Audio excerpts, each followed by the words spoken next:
I wanted to start by welcoming everyone, and as we do here at York University, we begin with a land acknowledgement. This picks up on the themes of reconciliation, which become very central to our work, and in particular, the university acknowledges its presence on the traditional territory of many Indigenous nations. The area known as Takaronto has been caretaken by the Anishinaabe Nation, the Haudenosaunee Confederacy, the Huron-Wendat, and the Métis. It is now home to many Indigenous peoples. We acknowledge the current treaty holders, the Mississaugas of the New Credit First Nation. This territory is subject to the Dish with One Spoon Wampum Belt Covenant and Agreement to peaceably share and care for the Great Lakes region. This seminar is a joint presentation of the Sustainable Energy Initiative at York University and the Ontario Climate Change Consortium, which is actually chaired by Peter Love, who is also an adjunct professor here at York. The Sustainable Energy Initiative is intended to integrate the Faculty of Environmental Studies activities in terms of research, teaching, and partnerships around sustainable energy transitions. And Peter, do you want to say a few words on behalf of the Climate Change Consortium? Thanks very much, Mark. I just on my screen, it looks like Erwin May is trying to log in. But anyway, I hope people can see me and hear me, and delighted to see just a word. So the Ontario Climate Consortium, I'm proud to be the volunteer chair of the board. It's a partnership that was created by the Toronto Region Conservation Authority and York University back in 2011. And it's a partnership between academic institutions. We have a number of universities now, municipal governments and conservation authorities. And it's and we're collaborating to mobilize knowledge with support for local and especially regional action on climate change. So we hold an annual symposium that some of you may have participated in, but it's a collaborative effort between academic municipal organizations with a focus on real action and making sure that municipalities take a leadership role. We believe there's a very important role, obviously, at the local level. So delighted to be part of this, and thank you, Mark, for helping organize this. Thanks, Peter. I'm going to mute you just to reduce the background. A little bit more on this particular seminar. This seminar is part of a 5-year strategic research network project funded through the Canadian Natural Sciences and Engineering Research Council. It's called the Network on Energy Storage Technology, or NEST. It's hosted through Ryerson University here in Toronto and their partners from a number of other universities. We are specifically here at York. We are part of a stream focused on the economics and policy side of energy storage. We have colleagues at the University of Montreal and at Waterloo and other places who are working in these areas as well. And specifically, our job within the overall network has been to look at the regulatory and policy frameworks that are emerging around energy storage. And we've looked specifically at the European Union, the United Kingdom, the United States. And the intention here is to help us think about what those sorts of frameworks should look like in a Canadian context as well, in terms of what provinces should do and the federal government should do. And we've kind of approached energy storage as a case study in socio-technical transitions. I mean, it's a potentially enabling technology. It's also potentially a disruptive technology in terms of existing business models and technologies in the energy sector. There's potential to facilitate large-scale integration of intermittent renewables into energy systems, to support distributed generation systems, and to support the electrification of transport. When you're hosting these sorts of things, sometimes the sort of host gets to say something to the effect that we've scoured the world to find our speakers. And in this case, this has the advantage of having a certain element of truth to it. That in the last 2 years, a number of members of our research team here at the university have had the opportunity to attend conferences in Europe, in the United States, in Canada around energy storage. In addition to sort of getting a handle on what was going on, we were also, part of my mission I gave to my students was to have an eye open for speakers at these conferences who were very good in terms of their ability to provide overviews and their understanding of what was happening on the policy front. And in that sense, that led us to our 3 speakers today. And I'm going to introduce them in the order they're going to speak. And we've just sort of done this in a sort of most distant to closest kind of approach to things seemed to be the most sensible. And it took a little bit of work to coordinate all the time zones and everything else. We had dry run last week, and we seemed to get that right. But our first speaker will be Dr. Janeuary Voss, who is a lawyer with Beckner Buttner Held in Germany, and he specializes in EU and German energy and infrastructure law. Our second speaker will then be Henry Witt, who is the lead on smart innovation, smart energy systems with the Department of Business, Energy, and Industrial Strategy in the United Kingdom. And then finally, we will hear from Sarah Baldwin-Auck, who is the Director of Regulatory Programs with the Interstate Renewable Energy Council in the United States. I've asked the speakers to address a number of themes in their remarks.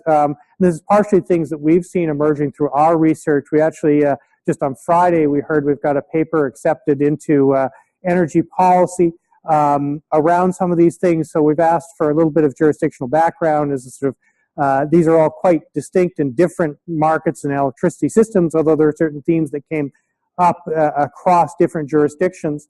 In particular, to think about technical regulatory barriers. One of the other things that comes up with energy storage is this question of the ability to bundle or stack different services. Storage technologies are unusual in the sense that they can do multiple things in energy systems. They can behave as generators, putting energy into systems. They can behave as consumers, store surplus generation.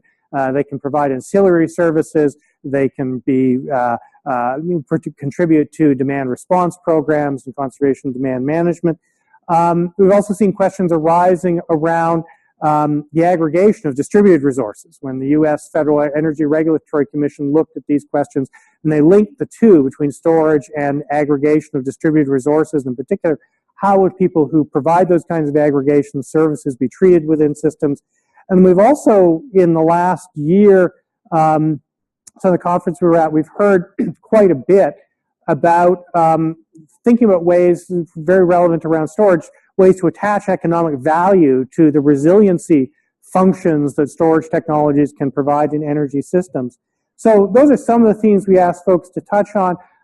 As Michael said, the way we're going to handle questions is we're going to have each speaker make their initial presentation, and then once we've had all three of our speakers do their presentation, we'll go to a question and answer process. So it'll be a mixture of me taking folks in the room, but if you're watching online, and most of our audience is actually online, it's not here in the room. I don't know if the weather probably didn't help here in Toronto. We had a little miniature experience of Siberia this morning walking in. But if you're watching online, we're going to ask people, because again, as Michael was saying, there's sort of questions of managing background noise and interference, to use the chat function within Zoom to send in your questions. And those will come up on the screen for me here, and then I'll read them out for the group and invite the speakers to respond. So from there, I think we should probably start. And I'm going to ask Dr. Voss to start from Germany, and then we will go to Henry Witt and Sarah Baldwin-Auck after that. So, Jan, I'm going to unmute you. So you now should have the floor. We should be able to hear you. And if you have a PowerPoint presentation, we would want to go to share screen, which I'm seeing you're doing. There we go. Hello, everyone. My name is Ole Voss. I'm very happy to be here with you, and thanks, Mark, for organizing all this, and thanks for having me. My law firm, BBH, we are one of the leading law firms in Europe and Germany on all sorts of energy issues. We are very pro renewable energy, and we also have a lot of experience when it comes to storage. And I hope that I can give a useful contribution today to this webinar. Can everybody see the slides now? Is that fine, or should I go to...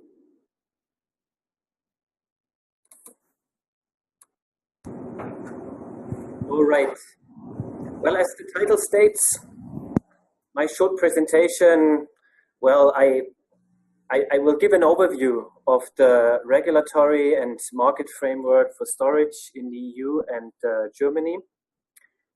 In other words, I will not address Now the questions, if and to what extent storage technology will be needed in the future as flexibility requirements increase. But rather I will try to ask if the current framework that we have here in the EU and in Germany lays down the adequate incentives for investment in storage, research and development, and especially in the operation of storage facilities. At the start, I will briefly explain the basic features of EU energy markets. Then I present recent EU legislative developments, and finally I will mention some specific German problems and solutions on storage regulation. That's me again, and we start with the very basics of the energy markets in the EU. Currently, as many of you might know already, but I will nevertheless, as a background, explain this again. The whole EU energy market is liberalized. So on the left hand now, you can see the situation before liberalization. This is what many, at least of those persons that were active during this monopoly area called the so-called called the good old world.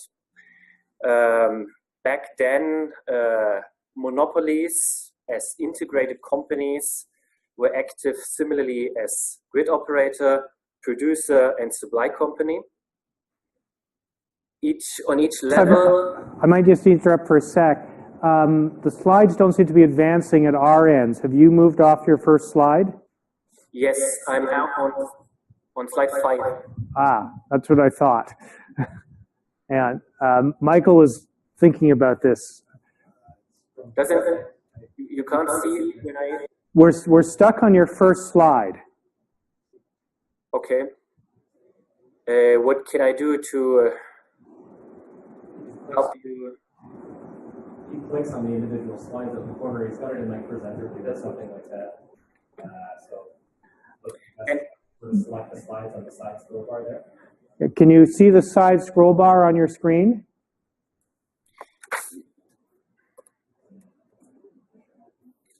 There. Yes. Now we're Shall moving. I click there? Yes, that seems to work. Sorry about that. No problem. Then I'll start again with this slide. Okay, on the left hand, you see what we mostly call the good old world.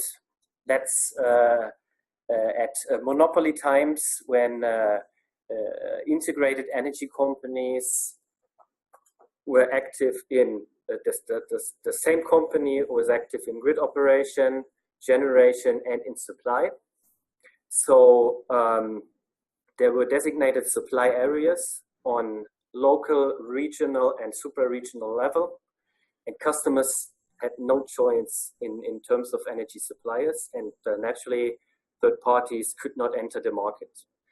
This was not good for competition and efficiency, but on the other hand, investment conditions for energy infrastructure were quite stable, and for energy companies there was a quite good situation too. They had a simple cost-plus approach that allowed quite ample profits. Now on the right hand, you see the basic structure of a liberalized market. Grid services had to be unbundled, and third-party access had to be granted to everyone.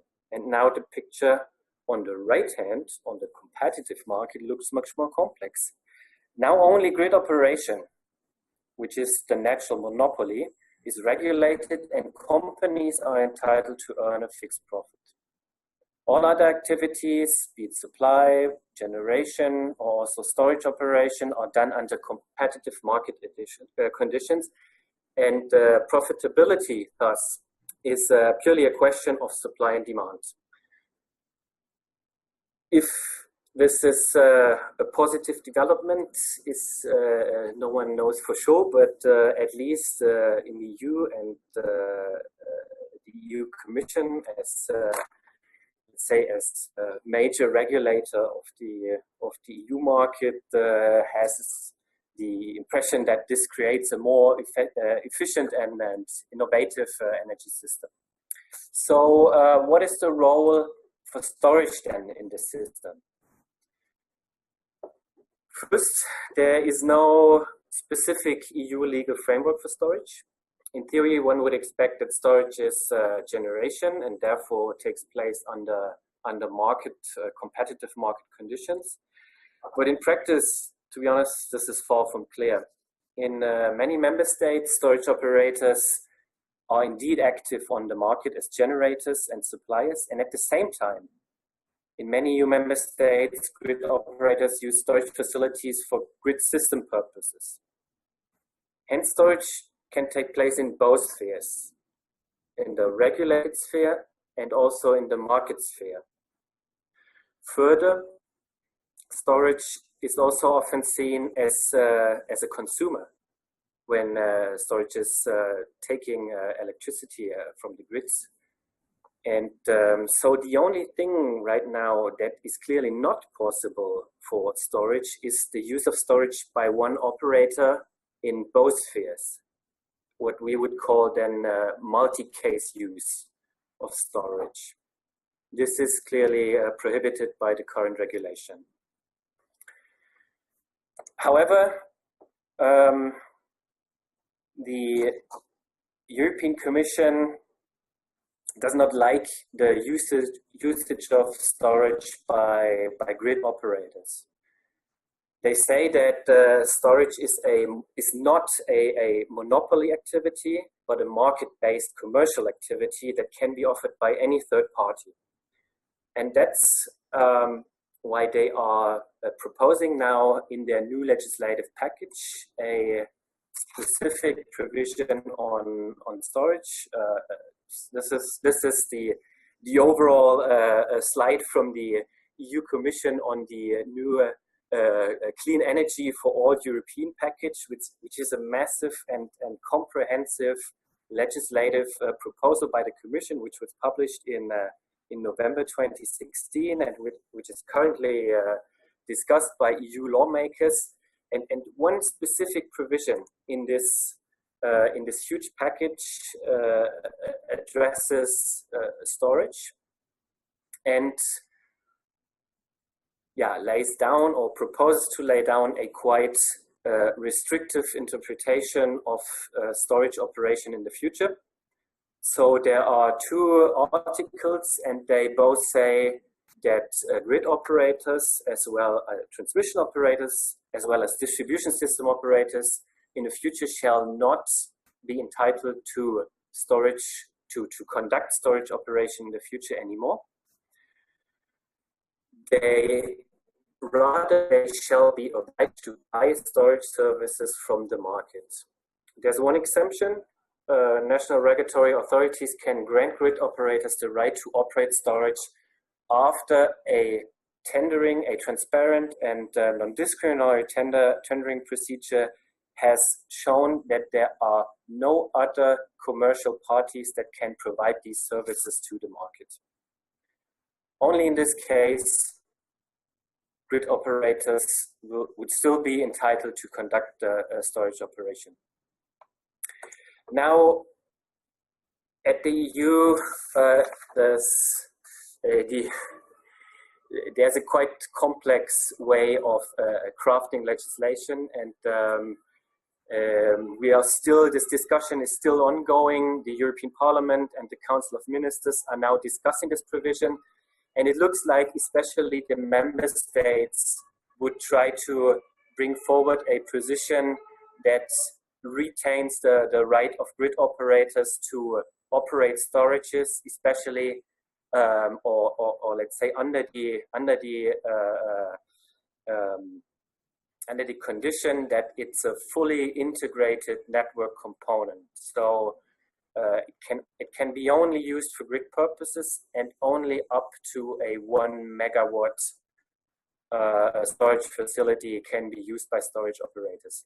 All other storage facilities can only be operated by commercial entities. So this would be quite a massive restriction of storage operation in the EU. But let's see if this will really play out as it has been proposed by the Commission. So then I'd like to come to the third part, current problems in Germany. How is the specific situation of storage in Germany? I want to show you two charts. The first is this one. This is a chart on the electricity price development in Germany in the last 10 years. And well, as might be the case in your systems as well, the major business case for storage in Germany was, for commercial use of storage, was to use the price spread, which means that, of course, storage operators bought at low prices and sold electricity at times of high prices. So if you look now at the development in the last 10 years, you see that after full-fledged liberalization, prices went down massively. And secondly, price hikes are becoming much smaller and happen less often. So the outcome, and this is maybe the first basic statement from a German perspective, is that this business potential for commercial use of storage has become quite difficult. This is the second slide, the second chart I want to show. And unfortunately for storage operators, it does not get better. You remember I told you that storage operators are treated as normal consumers in Germany. So now this cake here is the cake of all price elements for household consumers in Germany. I admit that the picture is a bit different for industrial customers, but the structure is essentially the same. So what we now see is on the right-hand part down to the right, the light blue element, this constitutes the price paid for energy. Only this small part constitutes the price paid for energy. All other components you see are statutory price elements that cannot be changed and have been established by the legislator. For example, the two biggest elements are the EEG surcharge, which is a surcharge that is paid for the promotion of renewable energies, and the grid tariffs. So if now a consumer has to pay all these elements, and storage operators even had to pay the EEG surcharge twice because feed-in from storage facilities was deemed to be consumption too. So in case you have to pay the whole electricity price, then a business case for storage will never become viable. So that's why the German legislator then introduced specific exemptions for storage systems, but those exemptions were also specific for certain technologies, so especially pump storage.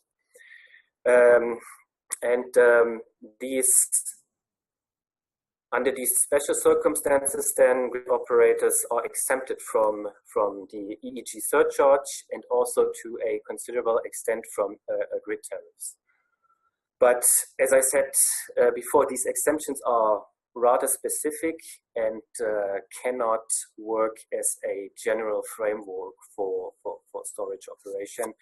And as we currently see, they are a little advantaged, but they do not make storage operation really profitable in Germany. So that's why a lot of storage operators start to focus exclusively on the balancing market. this here is an example where a storage facility is exclusively constructed and operated for this purpose, participation in the balancing market. The balancing market is, I'm not sure if there's a balancing market in Canada or in the US as well. In the EU, a balancing market is a market for ancillary services. And formerly, many big incumbent companies tried to prevent new market entrants to enter this balancing market, and therefore, the specific requirements for participation in the balancing markets were quite restrictive in Germany regarding, for example, product size, product length, and other parameters. For example, the maximum bit size formerly was at 5 megawatts, so quite big. And now this has been changed to 1 megawatt, and this allows a lot more storage operators to enter the balancing markets in Germany. And yes, finally, one word for small storage system, especially batteries. Business case for these was quite difficult in Germany for a long time as well. Now the system is changing. The decrease of feed-in tariffs leads to a situation where self-consumption of household customers has become a very good business model. As a consequence, consumers are incentivized to use batteries to increase the percentage of self-consumption. And this is currently a very strong driver on the market for small battery solutions. So I already come to my conclusion. Sorry that I had to rush through this a little, but we wanted to keep the presentations very short. Currently, neither in the EU nor in many EU member states, there is really a very storage-friendly regulatory framework. It would be necessary and it would be easily doable to introduce such a progressive regulatory framework, but we don't really see the political commitment right now to support energy storage more strongly in the EU and Germany. That's from my side. Thank you very much, and I'm looking forward to the discussion. Thank you, Ole. That was actually a rather fabulous overview, and I think there are lots of things there to sort of explore in more depth. We're going to hear from Henry Witt from the UK Department of Business, Energy, and Industrial Strategy next. So Henry, I'm going to unmute you. So you've now got the floor, and we'll need to do a share screen for your slides if you've got them as well.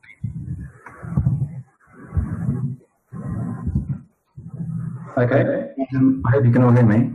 Okay. I think I need to share when Ole has been ready to stop sharing. There we go. Brilliant. Thank you.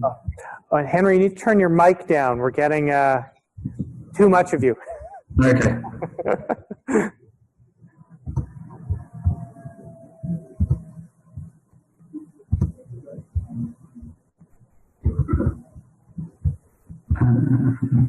Setting.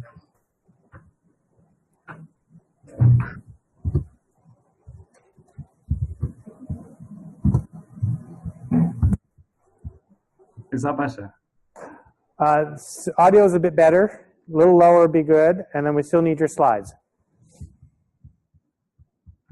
Okay.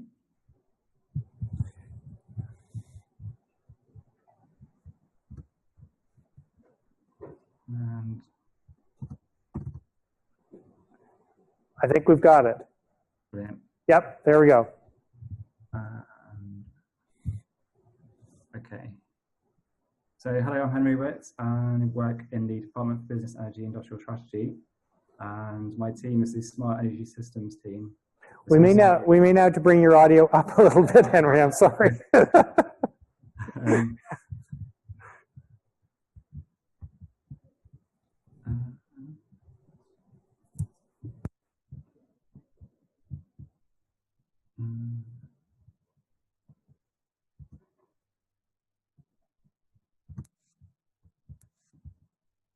okay, I hope that's better.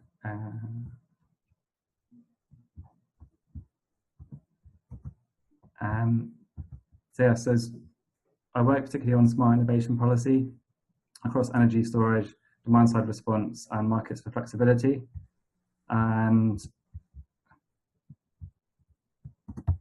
so the presentation today will focus on the work of my team across these technologies and new business models. I'm looking at how the systems change, but also how we're looking to overcome barriers to address the barriers to these technologies. So firstly, setting the scene, Ole has already done this, so I won't go into too much detail, but as you can see here, the energy system is rapidly changing. So in the UK, it's moving from what was originally started as a linear system with centralized generation models to multiple sources of distributed generation. And the UK has liberalized energy markets, encouraged competition, and the electricity and gas markets in the UK are privatized and regulated by the Gas and Electricity Markets Authority, which is operating through Ofgem, and Ofgem stands for the Office of Gas and Electricity Markets. So storage, together with other technologies and demand-side response, can deliver flexibility. By flexibility, I mean the ability to modify generation and/or consumption patterns in relation to external signals, such as price signals, and to reliably respond to large and rapid fluctuations in supply and demand. And operational flexibility can enable the system to match supply and demand quickly. So moving to the next slide.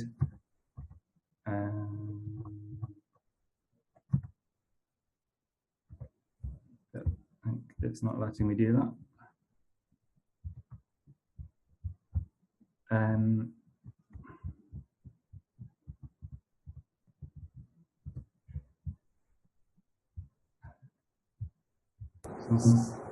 We've got the slide, Henry. So I think you need to use the sidebar to advance them. This slide shows that a smart energy system will help lower consumer bills, and it quantifies the potential monetary saving of up to 40 billion across the electricity system as a result of a smart system in the UK. And the savings come from the use of demand-side response storage, for example, that can mean avoiding significant reinforcements of our network and deferring transmission and distribution upgrades, maximizing our current generation fleet to allow low carbon capacity and to reduce the cost of balancing the energy system, and facilitate also the integration of distributed energy resources, renewable energy onto the grid, and help to manage intermittency of renewable energy via balancing services. So all of this can add up to these savings that were estimated, and storage can help us to realize the potential monetary savings. The next slide introduces the plan. So in 2016, Ofgem and BEIS a joint call for evidence on smart energy, and we consulted on key barriers to smart technology, storage deployment, and approaches to address these. As part of our response, we published the Smart Systems of Flexibility Plan in July 2017, and this can be broadly divided into 3 categories in the plan. Although there's a high degree of overlap between these 3 categories shown on the slide. So removing barriers to smart technologies, I'll come on to briefly in the next slide, and then I'll concentrate on storage as well.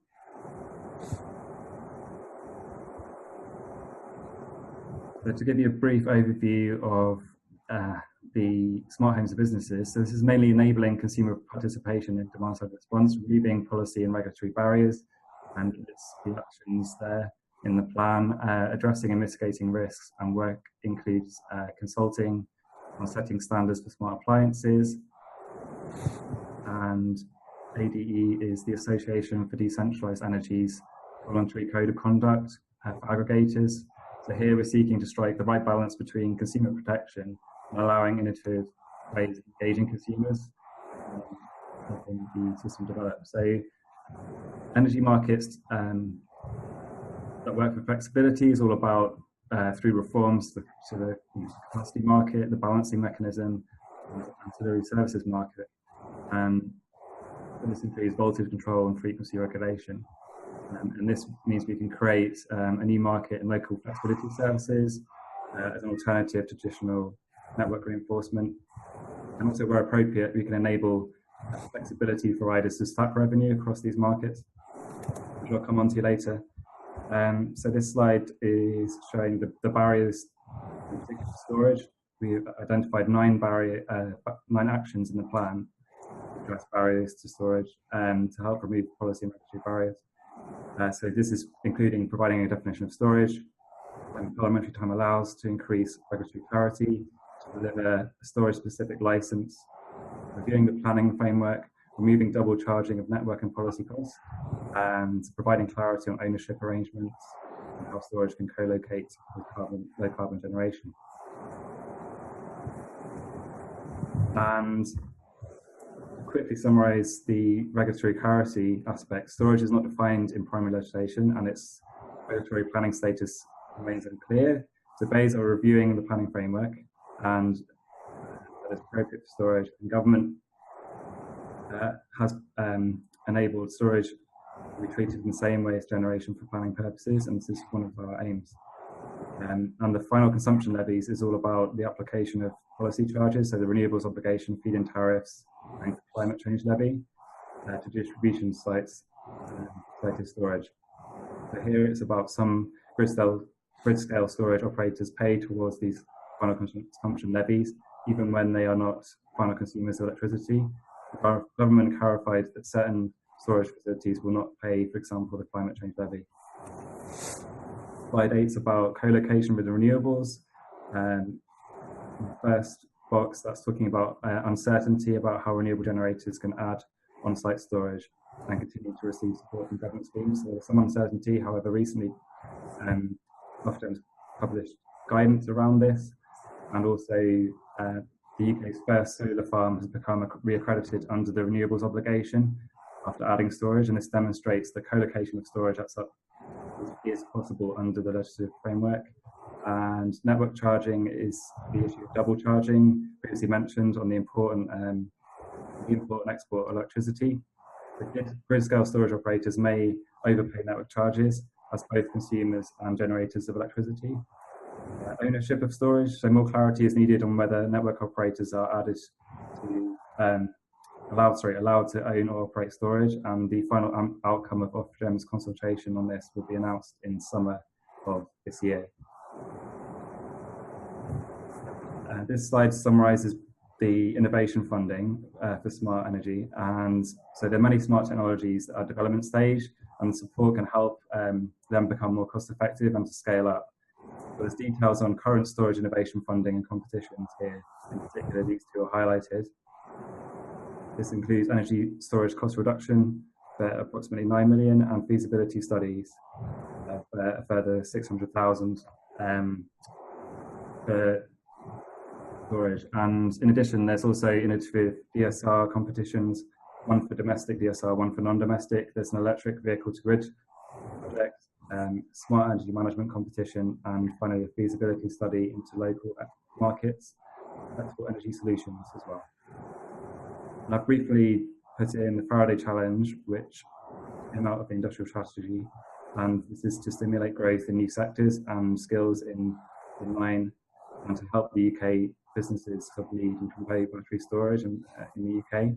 Separately, the Prospering from the Energy Revolution is another challenge fund that will help to invest in opportunities for new entrants into the market and trial innovative approaches and services into the system. And this just quickly shows the different types of storage technology and all have different levels of maturity. For example, pumped hydro has existed in the UK since 1963, Vestiniog, and from 1984 into Norway. There's also many other storage technologies which this slide doesn't capture, and this is just not an exhaustive list, but gives you an example of those that are in the UK. And then the majority of energy storage projects we're seeing emerge in the UK are lithium-ion battery-based, used for frequency of services for the system operator. So the bar charts show in particular 330 megawatts on the right-hand side, and this is from EU-funded compressed air energy storage projects in Northern Ireland. So this is focused on renewable integration, mainly to curtailed wind, but this is part of the single Irish electricity market rather than the GB market. And many of these projects across the UK are further supported by secondary revenue streams, such as the capacity market. So I'll come on to this. This shows the different revenue streams. So storage has the ability to operate under all of these different markets in the UK. And the capacity market is about ensuring the UK has the security of supply at times of great pressure on the national grid, such as winter peaks and stress events. And storage and demand-side response can take part in this market. Each of these markets have different characteristics, and the length of contracts are equally as important as the value that you can get out of them. So recently,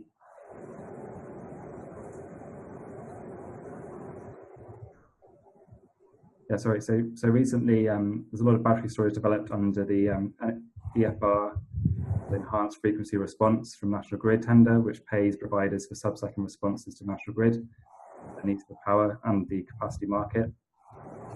Batteries are technically able to provide a variety of services. However, battery storage technology is most suited to lithium, specifically lithium-ion, to certain services rather than others. And there's potential to operate, for example, in the capacity market, balancing mechanism and ancillary services market, provide frequency response services, potential for reserve and other services as well. There's also embedded benefits, so revenue for stacking in periods in times of stress events. There's also the transmission and distribution system during times of peak demand. And so slide 14 shows that the government are supportive of changes to the system operation National Grid is making in improving the transparency of its procurement of grid services and enabling projects to stack multiple revenue streams. This shows the multiple revenue streams, and it demonstrates how, in theory, they can be stacked. However, there's certain intricacies which this table hasn't able to capture. For example, STORE, which stands for short-term operating reserve, that can be both committed, so you can get paid more, but can't stack with other revenues, and flexible as well, which is where it's less valuable, but you can participate in other markets. So the capacity market can be stacked with any other revenue. And finally, just to wrap up, there's what's happening next is the Smart Systems and Flexibility Plan is a vital first step, working with Ofgem and industry. But we're not dealing with a static problem that has one solution, and technologies and business models will need to continue to evolve and innovate. And we established the Smart Systems Forum to continue the dialogue with industry to ensure that the approach we're taking is fit for purpose. And thank you for your time. Great. Thank you, Henry. There was a lot packed in there, and I'm just seeing in the chat traffic, there's quite a lot of questions kind of emerging already. So I think we're gonna have a good discussion. We're going to go to Sarah Baldwin-Auck next. Need to unmute. There goes Sarah. And if you've got slides, you'll need to move into the screen sharing as well. And I've got to mute Henry. Yeah, we're good. Good. Yeah. All right, and can you hear me okay? Yeah, audio seems fine. And we've got your slides. Okay, now if I do a slideshow from the start, are we having the same issues as we did before? Your slides are moving at our end, so we're good. Okay, perfect. I'll do that then. Great. Well, thank you so much for this opportunity. It is really an honor and a pleasure to join my energy peers from across the ocean and to the north. It's definitely a great opportunity. I don't often get the chance to have international conversations and audiences. My work is really focused in the United States and really at the state level. So I'm going to bring, that perspective to this conversation today, and definitely look forward to the follow-up discussion. So I am the regulatory director, as Mark mentioned, for an organization called the Interstate Renewable Energy Council, or we go by IREC, and we are an independent national nonprofit organization. We've been around for 35 years, and our mission is to advance clean energy access for all consumers here in the United States. And we do that through three primary programs. The first is the regulatory program that I run. The second is a workforce program that focuses on the expansion of quality training and education and opportunities to build and ensure that clean energy workforce is robust and ready to go when we get all of the policies right. And the third is a consumer empowerment piece, where we really focus on what consumers, the end users of all of these technologies and resources, need in order to make more informed decisions as well as investments. And in the regulatory program that I run, our focus is really on state-by-state regulatory activities that are driving the clean energy markets. Unlike the UK and the EU, where I think a lot of the activity is happening more at that federal level, as I'm going to describe here today, much of the activity at this juncture in particular is happening more at the state level. So I'm going to give a very quick overview of our electricity markets, as my other panelists have done. And then I'm going to talk about some trends in storage market here in the US, and then dive into the policy and regulatory actions that are happening on energy storage. And for anyone who's perhaps on Twitter at the moment and wants to tweet out anything interesting and or just follow us going forward, I encourage you to do so, and that little @IRECUSA is where you can find us. So I am going to start with, as I said, this overview of the US electricity market. And that star there is where I am beaming in from. I'm here in Salt Lake City, Utah. We are in the West, and as I'll talk about here in just a minute, we're part of what's called the Western Interconnection, which is that green section. The red swath is what's called the Eastern Interconnection, which is clearly the vast majority of the country. And then that bottom chunk is the Texas ERCOT interconnection. And the reason this matters is that we have a huge country, as I know you are all aware, and we also have basically three separate functional grids as far as reliability and interoperability is concerned, which is both an opportunity as well as a challenge from an infrastructure and market deployment standpoint. So as with all the markets that we've heard described today, the US energy market is really more like an onion with lots of layers, lots of complexities. And this really matters, of course, for energy storage as a, whether it's an industry trying to navigate these pathways or a consumer or end user trying to adopt storage. There are a lot of pieces to the puzzle that have to be sort of figured out and understood before you can really get to the starting line. So, of course, at the policy level, we have the federal, we have the state, individual state, and we have local governments occasionally that dictate what sort of policies and regulations occur. We also have different market structures, which I'll talk about. Some states are regulated, others are deregulated or restructured, or as my German colleague called it, liberalized, but we definitely don't use that term here in the US. And then we have different utility types. So we have investor-owned utilities, we have municipal utilities that are owned by local governments, we have rural electric cooperatives, which are governed by boards of directors, and then we have a small number of federal power administrations that actually operate quite a bit of hydroelectric across the country. Transactionally, we have wholesale markets and retail markets, and then as far as the grid location, we have different jurisdictions that govern transmission system, or what we call front of meter operations, and then the distribution system, or behind the meter. So simple, no, but we try our best to sort of parse through these different pieces of the puzzle. So as it relates to the wholesale electricity markets, we do have what was referred to as balancing markets or ancillary services markets, and these are really governed by these wholesale electricity markets.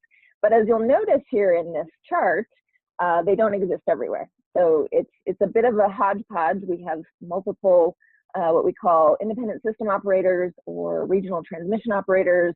and they go by different names and they function differently. They each have their own, independent jurisdiction, though they are all overseen and answer to the Federal Energy Regulatory Commission.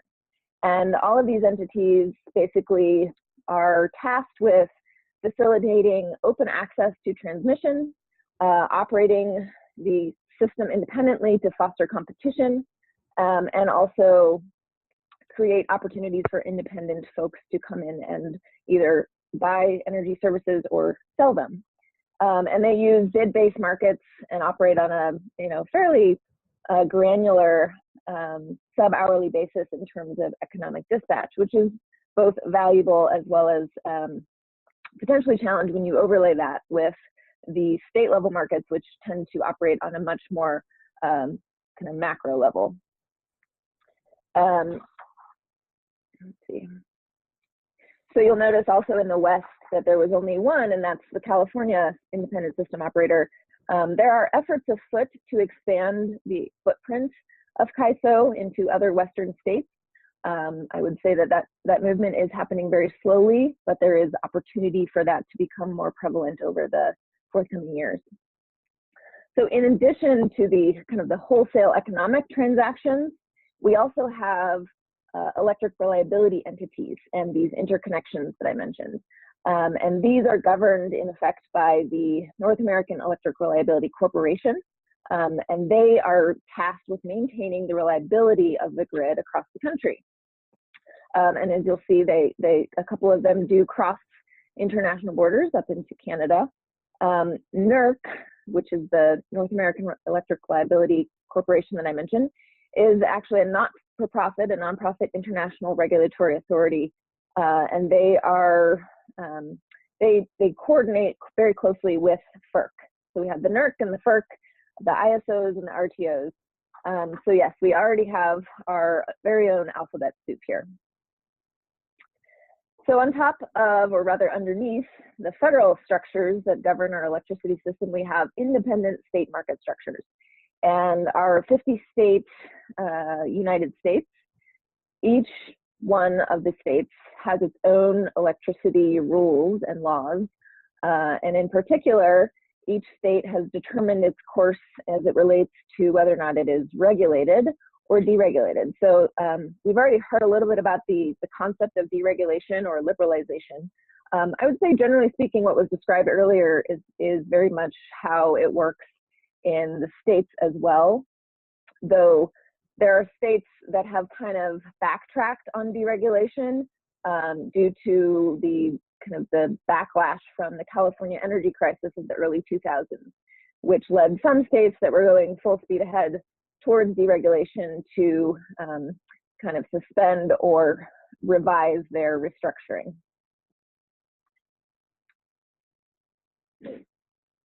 Okay, so that was the very high level flyover of our electricity market. One other thing to mention, of course, within, and actually I'm going to go back to this map before I go on. One other thing to mention is, of course, every one of these states has a governor, a legislature, and a regulatory body that oversees both the development and adoption of laws as well as their implementation and regulation. And that is the space that IREC really works in, working very closely with each individual state regulatory agency in order to guide thinking and inform decision-making, really focusing on fact-based policy and evidentiary proceedings that, we should be informing our electricity and our energy policy with the best evidence that we have available to us. So that's what our focus is. And we also try to help states not reinvent the wheel every time, despite the fact that we do have differences across states, and despite the fact that many of the states tend to want to exert their own independence on a lot of issues. At the end of the day, electrons flow exactly the same in California as they flow in Florida, as they flow up in Maine. And really there's a lot of opportunity to make more of a standardization to our policy than there is to bifurcate all of the different approaches. So now that we have a little bit better understanding of our energy markets, I'm going to dive into just a couple of slides to illustrate what's happening currently in the US storage markets. I should note that energy storage is not a new resource in the US. We've had a lot of pumped hydro and thermal storage deployed across our electricity system, and about 90% of the currently 23 gigawatts some odd of installed capacity was actually in operation before 1990. However, advanced energy storage, namely batteries, have seen a considerable uptick over the past decade, with even just the past 2 or 3 years seeing notable acceleration in deployments. So this graph here just shows basically on a quarter to quarter basis over the last 5 years how the market has grown unchanged. And as you can see, the end of each year sees a pretty considerable uptick in deployments. That's typically related to tax reasons and investment opportunities that folks want to be able to take advantage of. But if you were to extend this out over a slightly different timescale, you'd see this is a pretty strong J curve of growth.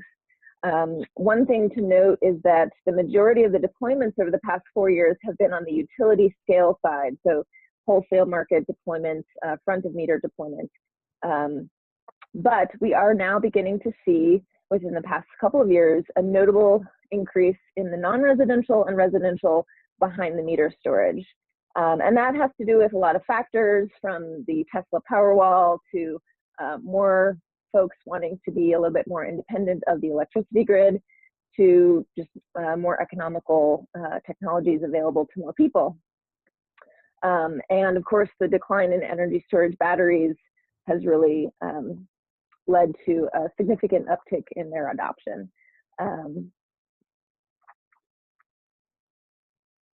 So looking ahead, we are expecting continued surge in energy storage growth. And in fact, the folks who put this together, a great group out of the US GTM Research and Energy Storage Association, which is the trade association here in the United States for energy storage, they are expecting that over the next 5 years, growth will be about 9 times what it was between 2017 and 2022. And that will be, not only a huge opportunity and a windfall for the industry, but also a bit of an uphill battle, frankly, as we navigate policy and regulatory structures that are not necessarily prepared for this growth.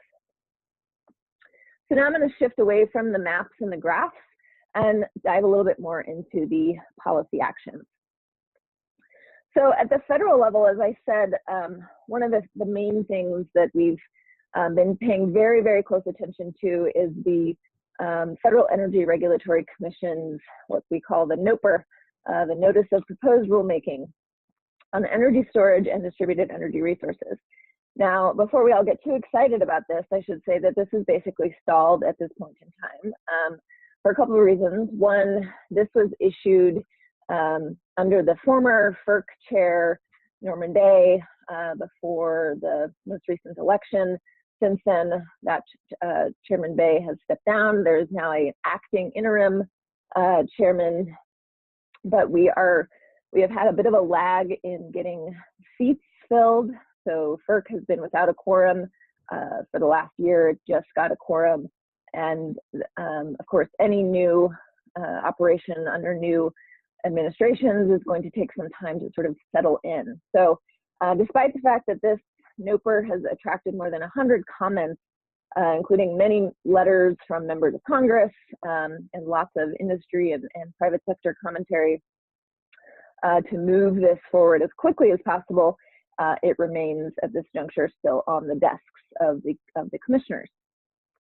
But basically, this would give the clarity that most are seeking for how energy storage and DERs, distributed energy resources, are to interact and function in the wholesale markets.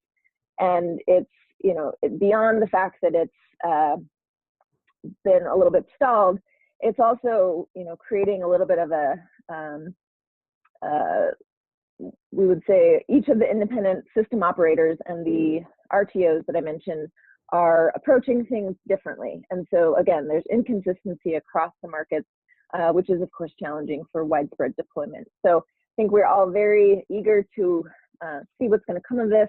There's a lot of question about jurisdiction and whether or not FERC has the authority to actually allow for aggregation of distributed resources, given that distributed resources are typically the jurisdiction of states. There's also the question of whether or not energy storage and all distributed resources should be lumped into the same category. So there are a lot of questions still on the table and a lot for FERC to parse through. The second point here that I want to mention is that a few years ago, FERC laid a really important foundation for grid access for energy storage, and basically through the creation of their small generator interconnection agreement procedures, they clarified something fairly simple but very necessary for energy storage, which is that energy storage can actually be a eligible facility to interconnect to the grid at the wholesale level. And so by including energy storage in the SGIP, they set forth a really solid foundation for not only the wholesale markets, but also states to model after and proceed with interconnecting storage to the grid. And then lastly, but certainly not least, the 2017 tax reform bill that was passed at a very late hour at the very end of the year raises a lot of questions and concerns for a lot of folks, certainly in the renewable energy industry here in the United States, but also arguably the ripple effect on energy storage and other advanced energy and other advanced energy technologies. I would say that the jury is still out on this because there are a lot of analysts trying to parse through how that, I think it was 500 or 1,000-page bill, how all of those provisions are going to interact and intersect, how they're going to affect other tax provisions already in place. So it's a question mark, I would say. I think there's hope that it's not going to be devastating to renewable energy and that the energy storage industry is not going to be really harmed directly, but it's not clear. The one I think shining light on that text bill for energy storage was the fact that the electric vehicle $7,500 tax credit that's been in place for the past few years was not taken out, so it's still around. And that's important because the electric vehicle industry is, of course, driving down considerable cost. It's driving costs down because of widespread manufacturing that's helping to ramp up the battery storage industry. Okay, so now I'm going to switch a little bit of the conversation towards the states. So much of the real action, as I said, on energy storage is happening at that state level.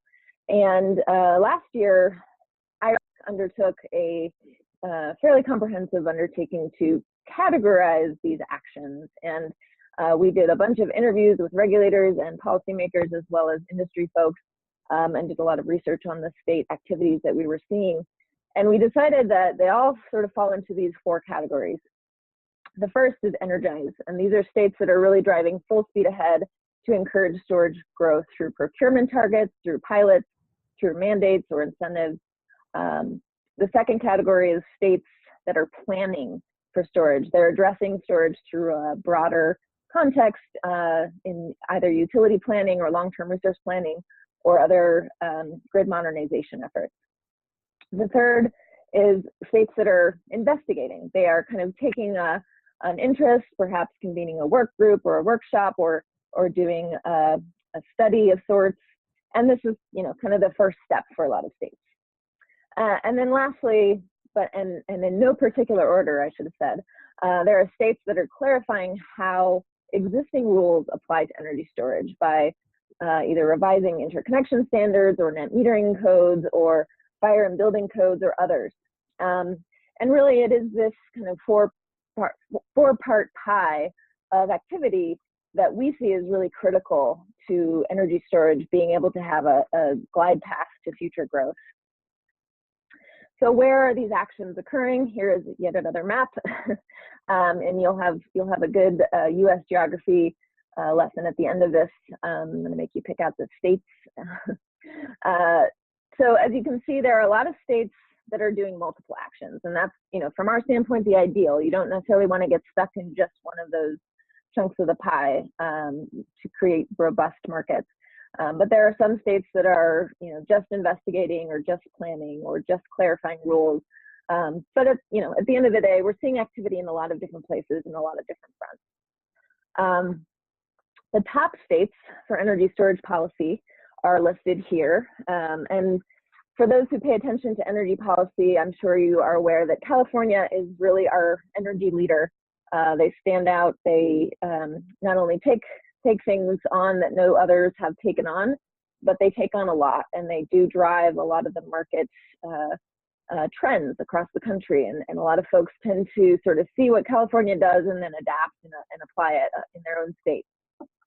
So no surprise here, California is doing quite a lot here, from incentives and procurement targets, also addressing storage through rate design and interconnection standards, as well as planning. So they're really going full speed ahead on this.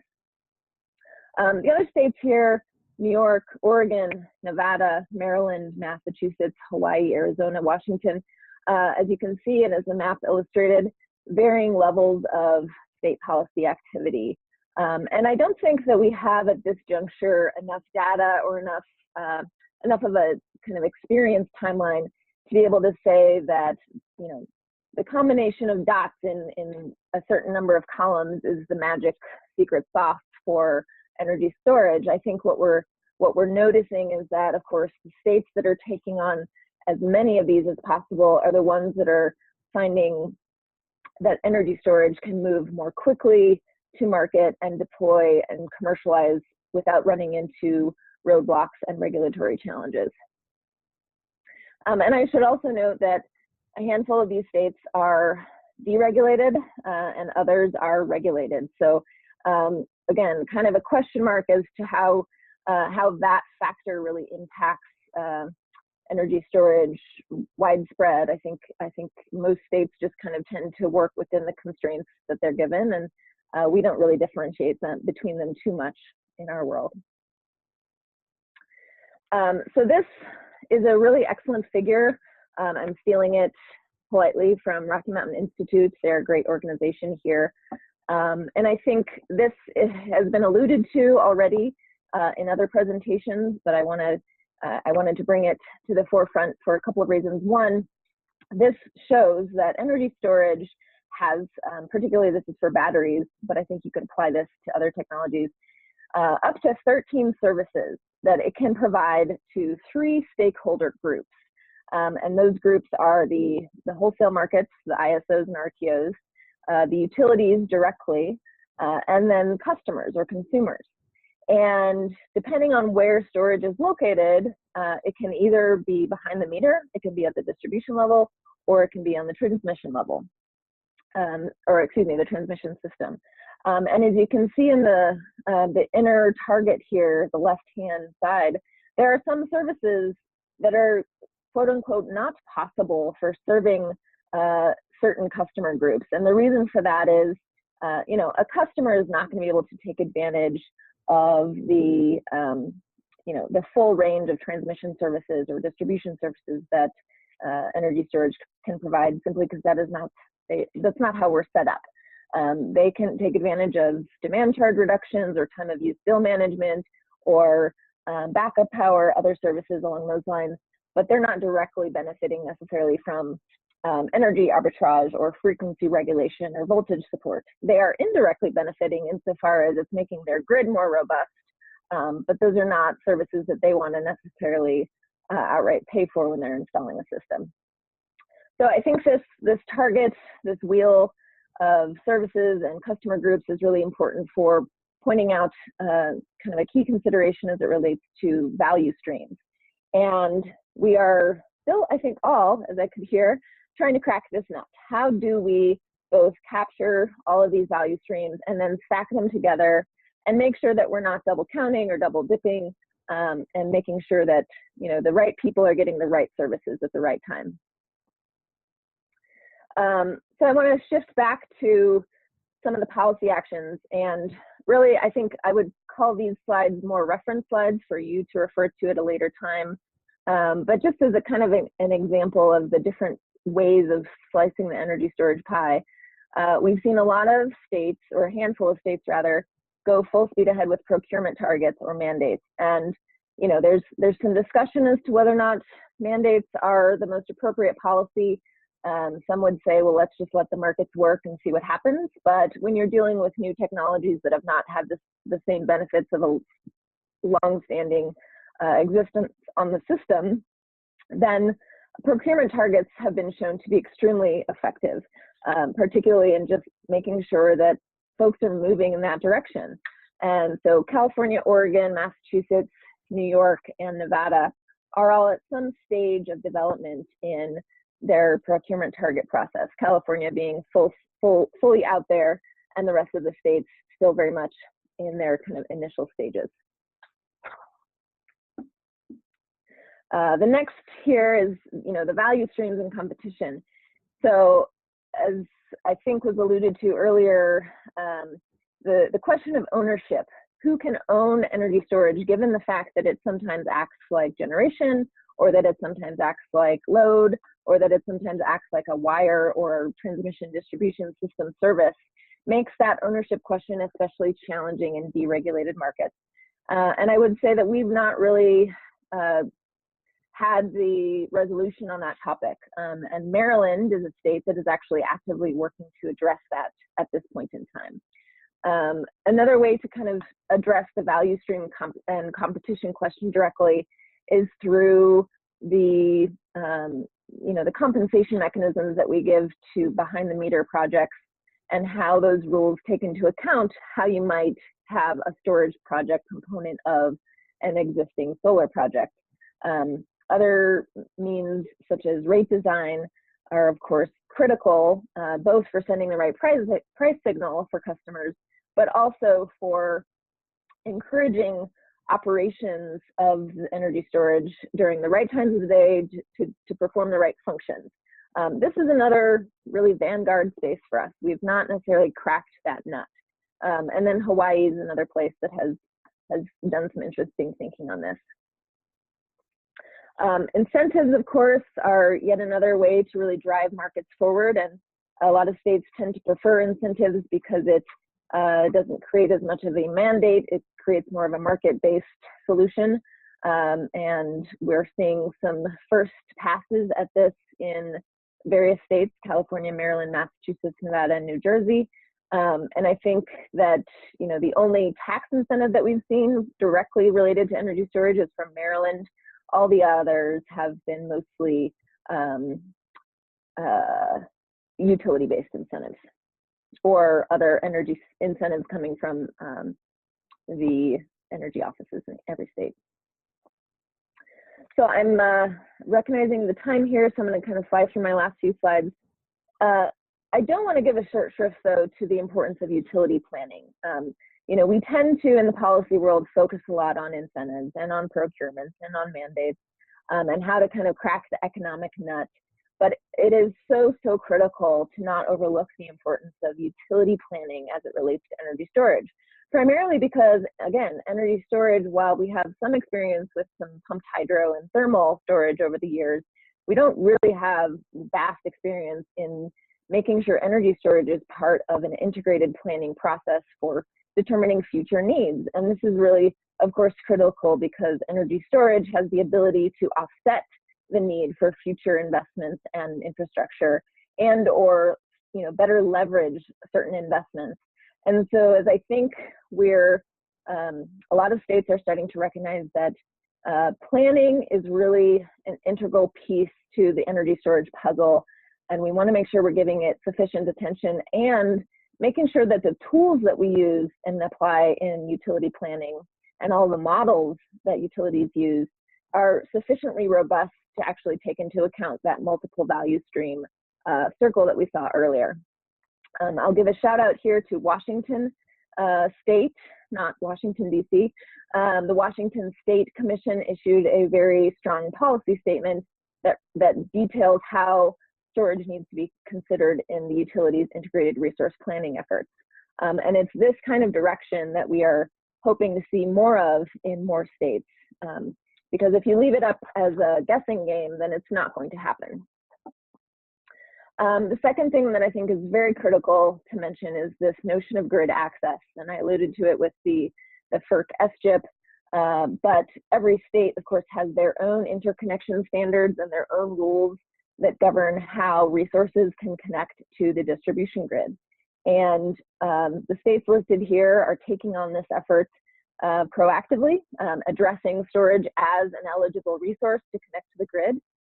But this is no simple process, primarily because energy storage has different capabilities, different functionalities, and there's questions about whether or not, for example, energy storage can export slightly during certain operational times and not be subject to really intense studies and costly reviews when they're seeking to interconnect to the grid. We're hoping to see more resolution on this topic as we get more comfortable with energy storage and its capabilities, particularly the behind the meter systems that are becoming so prevalent. So on the horizon, we have a lot of promising developments. Mark mentioned a couple of them in his intro, and for time's sake, I really don't have time to dive in deeply on each of these, but I will say that on the topic of bundling energy storage services, actually just in November of 2017, California kickstarted a proposed decision on this topic to basically allow for and clarify how the multiple use application of storage should be dealt with, and giving direction both to the utilities as well as to providers on how they should be capturing their full economic value. So because this proposed decision was issued late last year, this is going to be something to keep an eye on. And I have the docket number if anyone's really excited to track that. The topic of DER aggregation, as I said, I think this is going to be one that we're going to keep a close watch on over the forthcoming years. We're seeing this play out in different ways. For example, California announced that it wants to have a 700 megawatt DER aggregation opportunity to basically avoid the creation of a reliability must-run natural gas project, power plant. And we'll see, what that looks like, how that plays out in the market. I think there's going to be some interesting discussions on that point. And then, as I mentioned, every ISO and RTO is starting to address the notion of DER aggregation and how you bundle a bunch of smaller scale systems to create a similar sort of effect on the grid as a large scale centralized project. And I would say we're not there yet, but we're excited to see how these different issues play out. Obviously, if FERC moves forward more quickly on its NOPR, this issue may become more clear in the near future.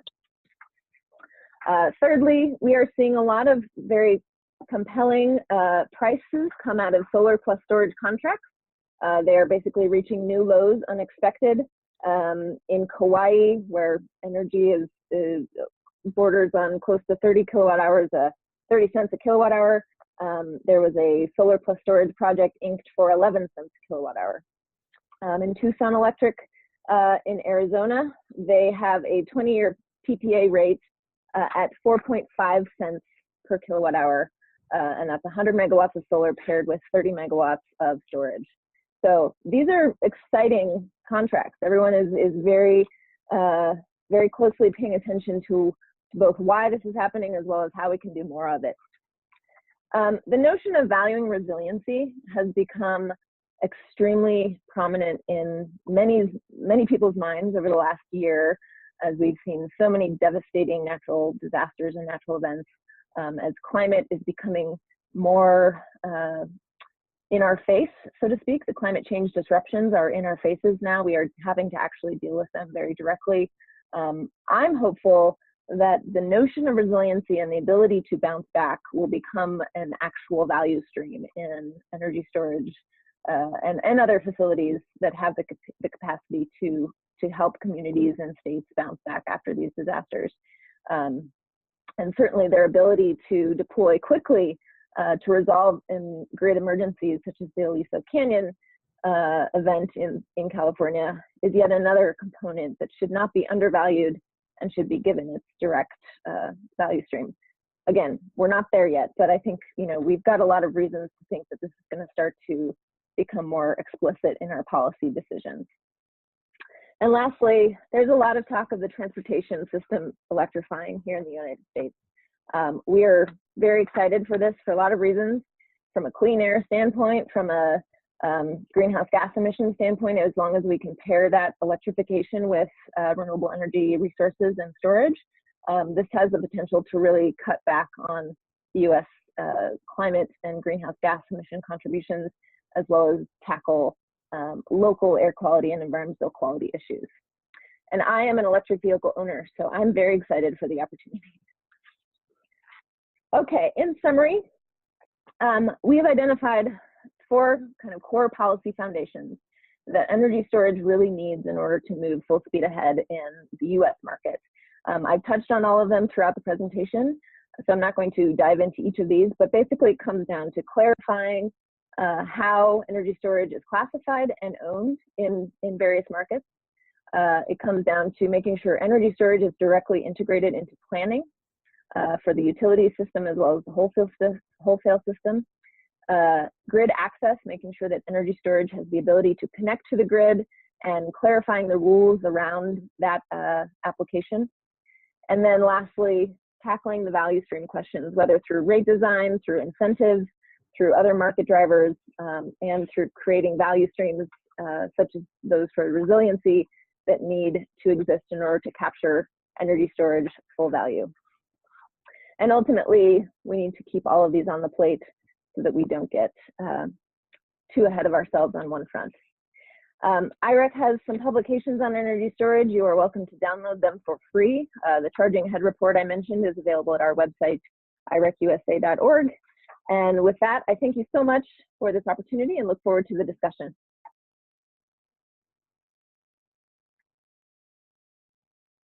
That was excellent. We've been watching the U.S. It was an excellent overview. There's been some debate among our research group about who would have to take the hardship post of investigating what's happening in Hawaii. And we're waiting to see where we go with that. So we've had questions coming in. Adam, I think we should unmute Sarah, Henry, and Ole. So we've got all 3 of them available. And then I've had questions sort of happening in the course of the discussion. And then we also potentially have folks here in the room as well. So I start here in the room and I'll go to what's come in online as well. So the question's here. We're good. Yep. You need to press the button. Yep. Hi, Sarah. Thank you very much for excellent presentation. And obviously, a lot of things are happening in the U.S. in terms of policy. I'm wondering also, since I'm involved in hydrogen fuel cells and hydrogen development on both sides of the border, both in Canada and USA, how does hydrogen fit into the current planning framework for policy? And the one thing I am aware of is the current RFP for California. So if you could talk more generally, I'd appreciate that. Yeah, great question. Oops, I'm getting a little feedback of myself. So I think hydrogen is it's one of those resources that everyone has been waiting to take hold because of its promise and it offers such a compelling opportunity to tap into what seems like an infinite resource.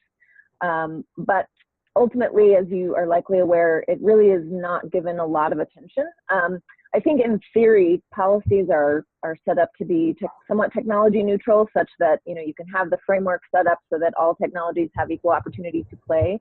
And I'm not familiar enough with hydrogen to know whether or not it needs its own sort of distinct set of rules or policies. But in the planning context, as you asked about, I would say insofar as energy storage is being considered alongside hydrogen or alongside other resources that have similar sort of functionalities, the theory would suggest that those planning protocols would not discriminate between technologies and resources, and it would just simply select the most cost-effective or the most viable based on characteristics. I'm not confident that that's actually happening for hydrogen right now. We were all very encouraged to see the California RFP, and I think folks are going to, as usual, keep a close eye on what happens there to see how that plays out. Thank you. Good, thank you. Any comments on developments around hydrogen in the UK or in Europe? Ole or Henry, any notable things happening there?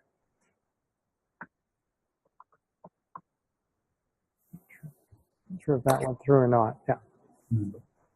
I think, let's say, I can't speak for the hydrogen team because we have a separate team who work on hydrogen. However, Sarah was saying, I think it's at a stage where we're not choosing technology winners. Essentially, we're looking at the existing network, for example, the existing gas network. So I work specifically on electricity systems, but on the gas network side, they are looking at what can be available. But I can't comment specifically on hydrogen, I'm afraid. What I can say, I think in Germany there are some specific applications of hydrogen which are already commercially viable. I cannot say exactly which these are, but in general there's a lot of R&D done on hydrogen development, but the operation of most facilities is still not commercially viable. We've heard more about methane as a potential storage medium, for a gas-based storage medium rather than hydrogen in Germany. We've heard a number of people make reference to that. Yes. Now that's a very big topic in Germany. First problem is also commercial viability and the question who should do this, who should invest. We did, for example, a model project with a grid operator, but this was done on the basis of public funding. And there are a lot of ideas. I think the first commercial entities also start to use or to put into operation these power-to-gas facilities, but still there's no business case, and unless there are some sort of incentives, there will not happen too much in this regard either.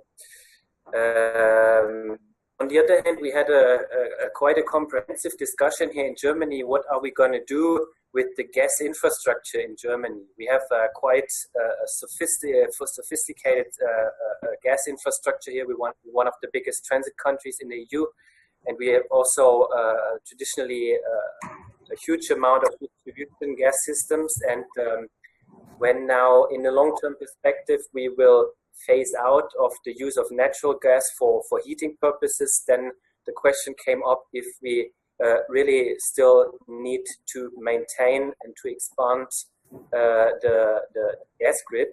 And there's a lot of research ongoing with regard to renewable gases, with regard to wind gas. And so the discussion is shifting a little bit towards how can natural gas be replaced by other alternative forms of gas.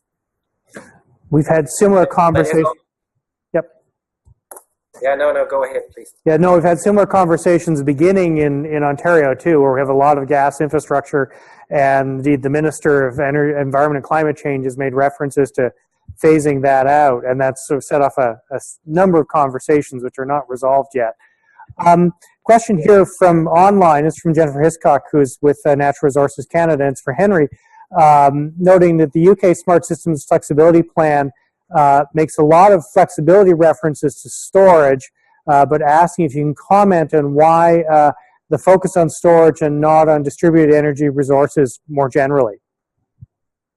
Yeah, it's a really good question, and there's no simple answer. I think so. The plan looks at essentially the storage demand-side response and how markets can help enable the use of distributed energy resources, but we don't specifically as a team look at those technologies. So we're aware there's a range of technologies and solutions that help us move to a more flexible energy system that can help us decarbonize cost effectively, and also to help with intermittency of low carbon generation. But there's not necessarily we don't necessarily work on clean electricity. So there's a clean electricity directorate, and they look at the renewable energy sources, the distributed energy sources in the UK. So we work closely with them in terms of looking at the different markets, the different levies and policies that they work on. So the reason the plan hasn't gone into detail on that respect is because the Clean Electricity Directorate do work on that area. And I just wanted to say that I think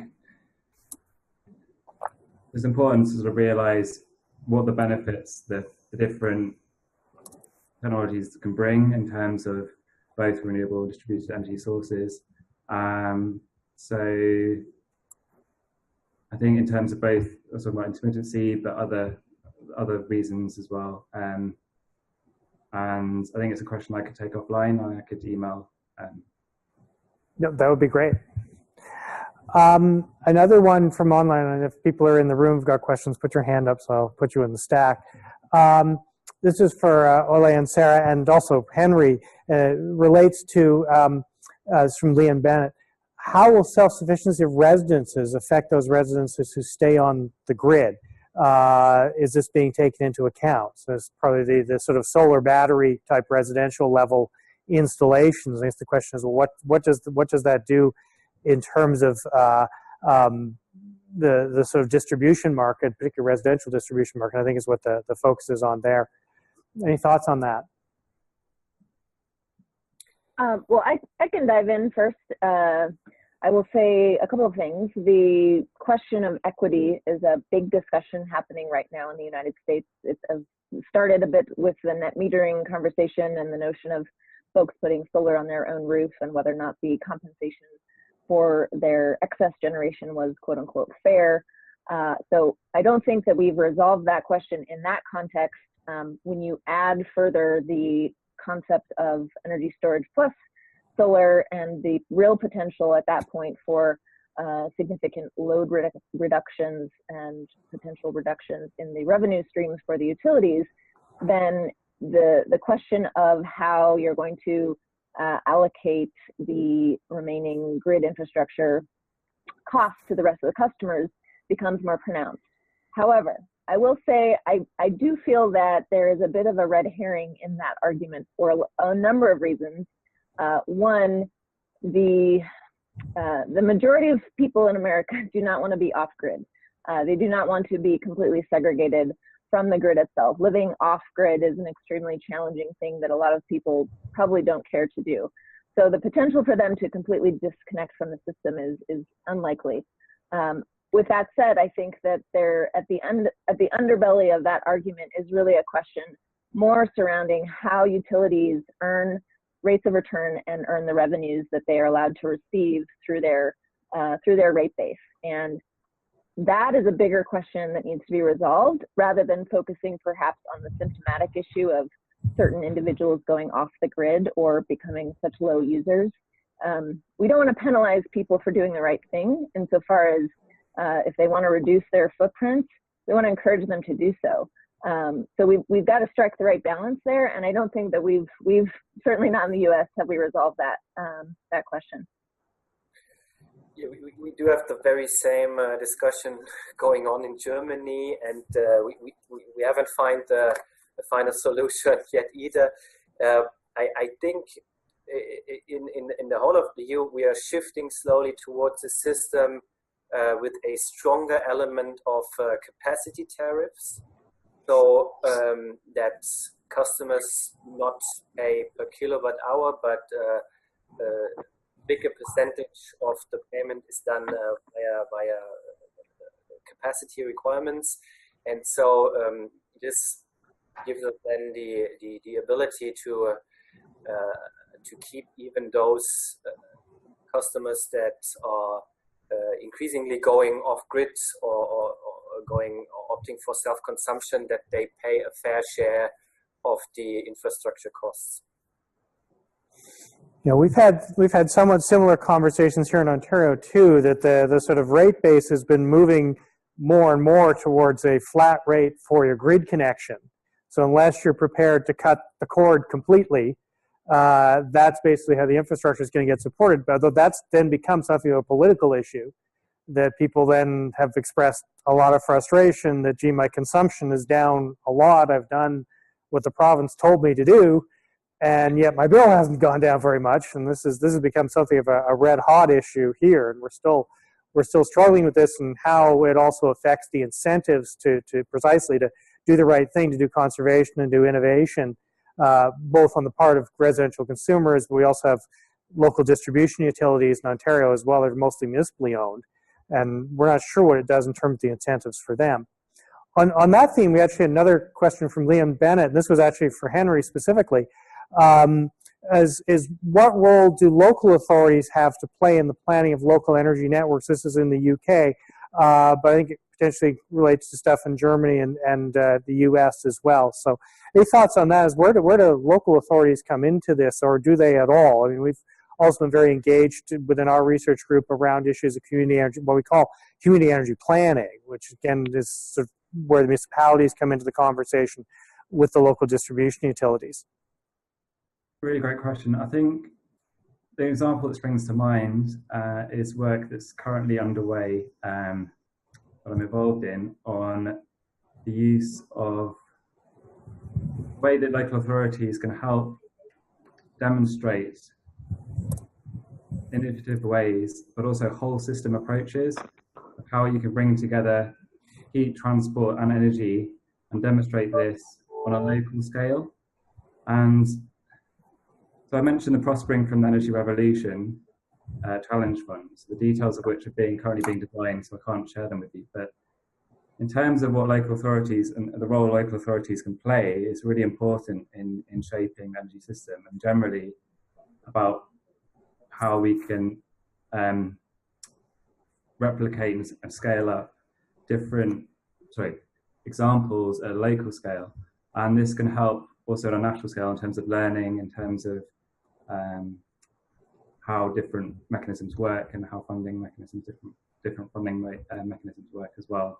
So I think there's a role definitely at the local level in showing that, but also learning from different demonstrators, different trials at local levels, and in particular from an innovation angle. I think that's crucial.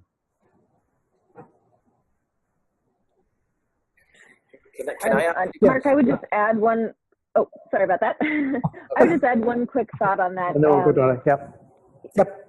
Please do. Sure. You know, in the U.S., our local governments do not take part in utility planning per se, but what they do for themselves is they set forth their own renewable energy procurement goals or climate goals. There were 350 mayors that basically opted into the Paris Agreement because of the absence of federal leadership on that issue.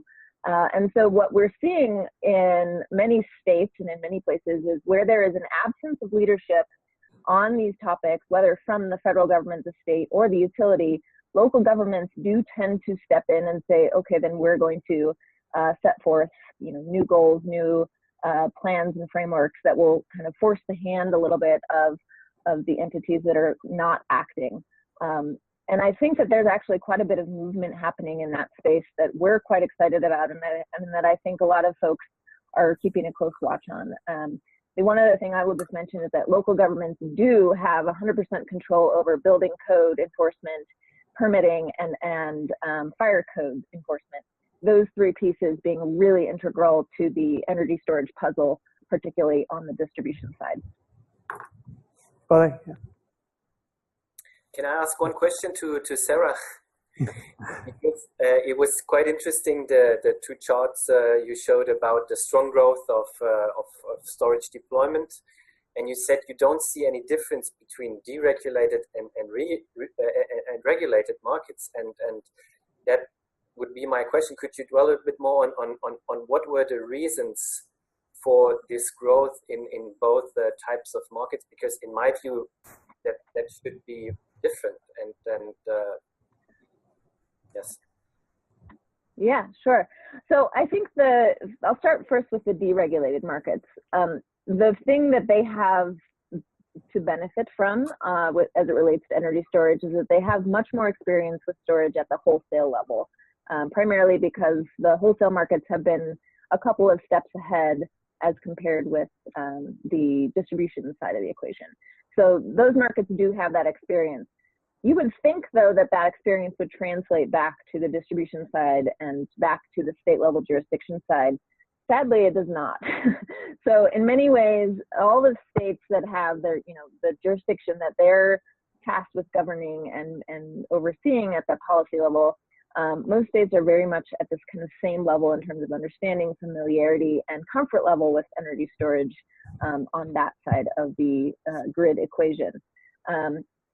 The regulated states, the vertically integrated states, have just different problems to tackle. I think they don't have to deal with the ownership question, but they do have to still deal with the grid access question and the value stream question.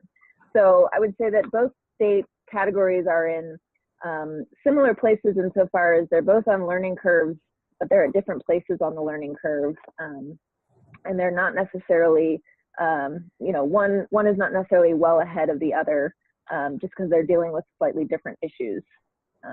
California being the exception because they're kind of a slightly restructured state, but yet they're at the same time they act a little bit more like a regulated state. So they're kind of in a category of their own on storage, and they have really just taken the bull by the horns and said we're going to do as much of this as possible, and that's where they've taken that initiative. So Okay, thanks. is that helpful? Yeah, our experience, I mean, we have really vertically integrated monopolies in some provinces. And our experience there is a lot of the storage stuff is almost invisible. Like it's, at Hydro-Quebec or BC Hydro is much less, maybe just profile, but it's, it's clear where that activity is happening where you have a regulated market or a liberalized market like Ontario or Alberta, you can see it. Whereas there's other activity in those places like Manitoba, BC, Quebec, where we think things are happening, but they're very much internal to the utility, and you don't see much movement on it. Sarah, do you want to? But I actually had a question of my own, which we struggled with within our research group, as partially for Ole, but for others as well, which was to understand in particular the role of balancing markets and what exactly is included in those markets. Because certainly in our experience, I mean, we're used to having wholesale energy markets. We've begun in some provinces to start to talk about having capacity markets. And in some places, we have some marketization of what we call ancillary services, which is voltage regulation, frequency regulation, those sorts of things. And sometimes there's markets for things like demand response.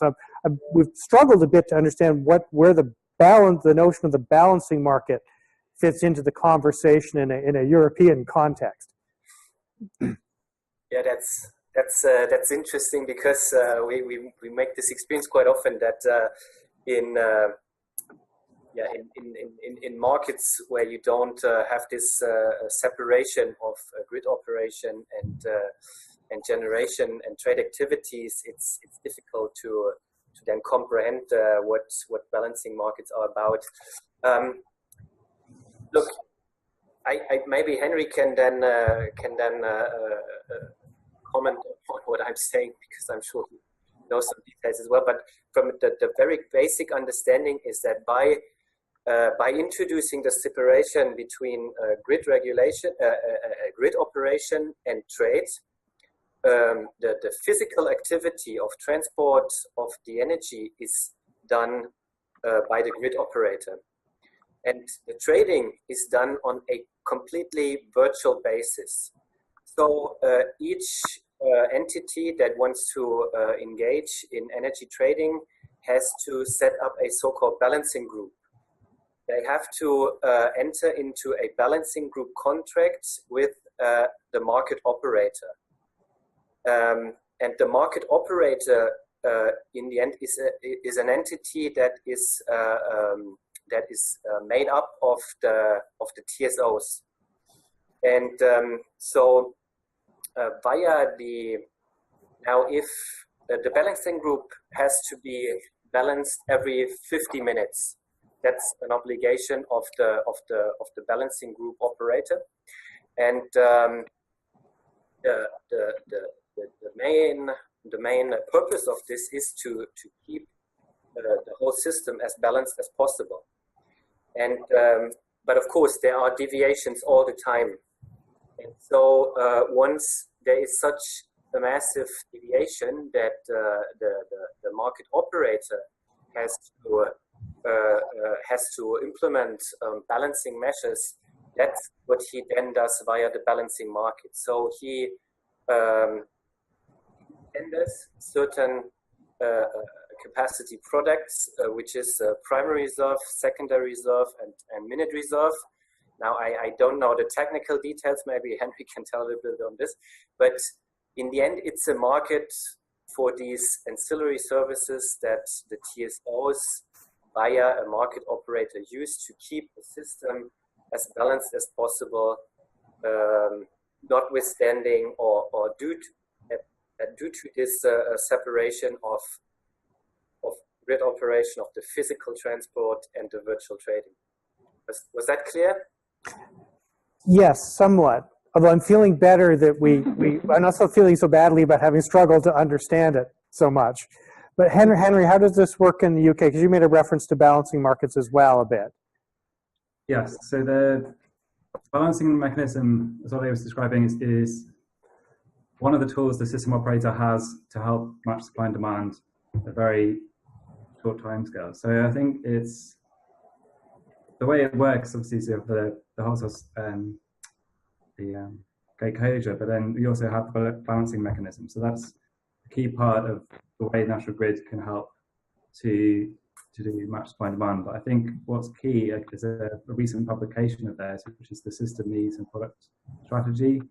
This helps out system needs to improve information sharing, so how National Grid will simplify balancing services and create a market that's very transparent and easy to understand. So I think that's a key part of what they're doing at the moment. And this document also is also a consultation on how to facilitate the evolution of future balancing services markets. So that's key. I think it's really important to understand from both people participating in the market and from National Grid's perspective of how it works. And that's a key document, System Needs and Product Strategy, that's recently been published on that topic. Mark, I'm happy to send you a couple of slides on this topic as well. Maybe this is then a bit more instructive.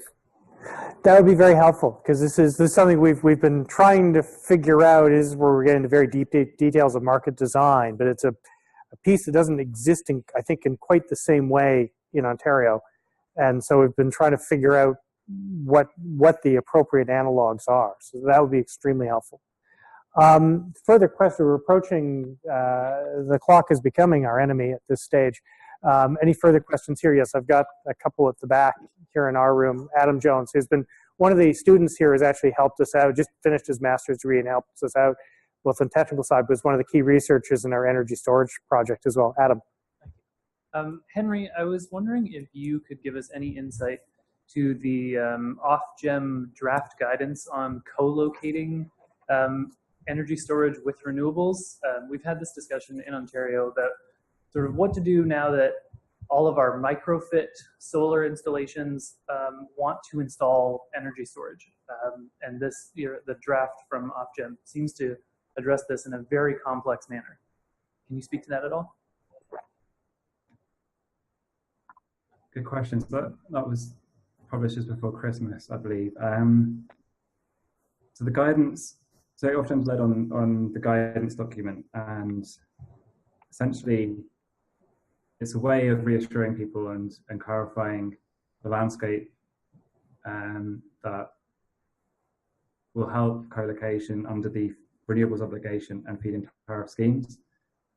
And the details of which my team are strongly involved in. So I do not work on that policy area, so I'm not leading on it, but I would be able to send you more information. The thing is, again, it's something I could ask my colleagues who work on that area specifically, and it's something that themselves and Ofgem are working quite closely with, so they would be able to provide you with more information on that. Okay, thank you. Good, thank you. Shahab? And next is Shahab Chakradarzi, who's our postdoctoral fellow in the NEST project and came to us from Manitoba. He's doing stuff with Manitoba Hydro on storage. Shahab. Hi, thanks, and good day to everyone, and thanks to our speakers for their great presentations.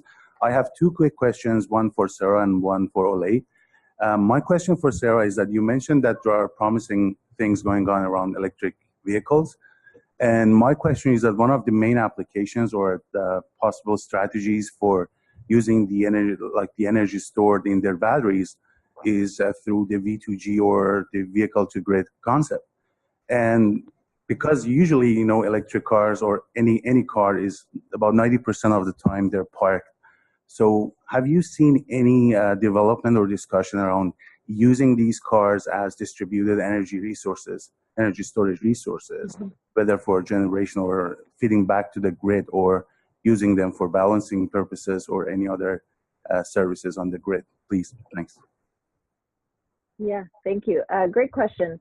So I have heard a lot of talk about it. I do not know that we have a lot of action yet. I think that there are still many questions to be worked out, particularly as it relates to what consumers are sort of comfortable with. Where I see the most promise for that concept is in commercial fleets or other fleets that are sort of there for mass use, but not necessarily an individual's car. Say an individual goes to work, parks their car, and they, you know, have to question mark whether or not they're going to be able to drive that car all the way home because everyone has different distances that they have to drive. So I think that kind of individual basis concept is a little bit trickier to navigate. But when you're talking about large fleets or even, you know, large lots of rental cars, for example, where those cars are not necessarily needing to be driven right away and can be used for that purpose, I think there's a lot more potential for that. If I had to guess where we're going to see it first is either in California or in Nevada. Nevada because Tesla has their main manufacturing facility for their electric vehicles there, and I think that they're interested in exploring that further as part of their suite of technologies and resources for the grid. But I would definitely keep a close eye on that as a future development. Thank you very much. And my quick question for Ole is that you mentioned in your last slide about it's not still that storage-friendly system. What would you think would be the main drivers for this transformation from a non-storage friendly system to a more friendly storage system? Yes, that's the next bullet point then on my slide. I mean, first of all, it would be important to have a EU legal framework that is then consistently applied in all member states. And until now, there is no legal framework for storage at all on EU level. So any member state or all the member states are doing whatever they like, and that creates a lot of uncertainty for investors. At the same time, this EU legal framework could then lay down certain minimum requirements for the treatment of storage operators and storage systems. For example, that they, well, either no discriminatory fees or charges should be charged, or at least that certain storage operators need to be treated on an equal level with other market participants. And on top of it, it would be nice to have a framework that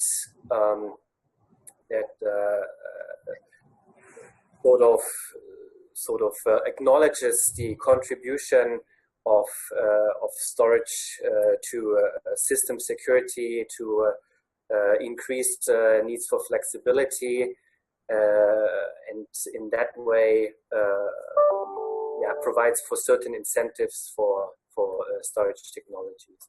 So I think there are different elements, and once they come together in a smart way, and then in national member state regulation, this would help storage investments a lot. Thank you.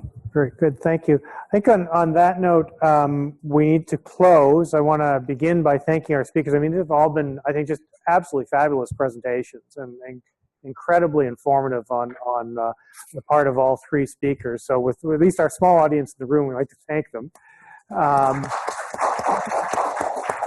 few other people I need to thank as well.